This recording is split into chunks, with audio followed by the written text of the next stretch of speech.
இன்றைய நற்செய்தி வாசகம். மார்க்கு எழுதிய நற்செய்தியிலிருந்து வாசகம். அதிகாரம் 10, வசனங்கள் 17 முதல் 27 வரை. அக்காலத்தில் இயேசு புறப்பட்டு சென்று கொண்டிருந்த போது, வழியில் ஒருவர் அவரிடம் ஓடி வந்து முழந்தாள் படியிட்டு, நல்ல போதகரே, நிலை வாழ்வை உரிமையாக்கிக் கொள்ள நான் என்ன செய்ய வேண்டும் என்று அவரை கேட்டார். அதற்கு இயேசு அவரிடம், நான் நல்லவன் என ஏன் சொல்கிறீர்? கடவுள் ஒருவரை தவிர நல்லவர் எவரும் இல்லையே. உமக்கு கட்டளைகள் தெரியும் அல்லவா? கொலை செய்யாதே, விபசாரம் செய்யாதே, களவு செய்யாதே, பொய் சான்று சொல்லாதே, வஞ்சித்து பறிக்காதே, உன் தாய் தந்தையை மதித்து நட என்றார். அவர் இயேசுவிடம், போதகரே, இவை அனைத்தையும் நான் என் இளமையிலிருந்தே கடைபிடித்து வந்துள்ளேன் என்று கூறினார்.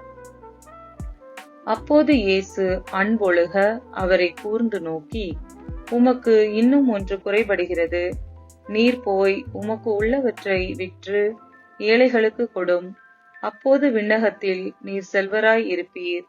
பின்பு வந்து என்னை பின்பற்றும் என்று அவரிடம் கூறினார். இயேசு சொன்னதை கேட்டதும் அவர் முகம் வாடி வருத்தத்தோடு சென்று விட்டார். ஏனெனில் அவருக்கு ஏராளமான சொத்து இருந்தது.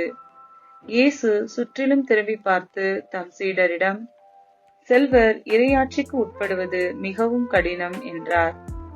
சீடர்கள் அவர் சொன்னதை கேட்டு திகைப்புக்கு உள்ளானார்கள். மீண்டும் இயேசு அவர்களை பார்த்து, பிள்ளைகளே, செல்வர்கள் இறையாட்சிக்கு உட்படுவது மிகவும் கடினம்.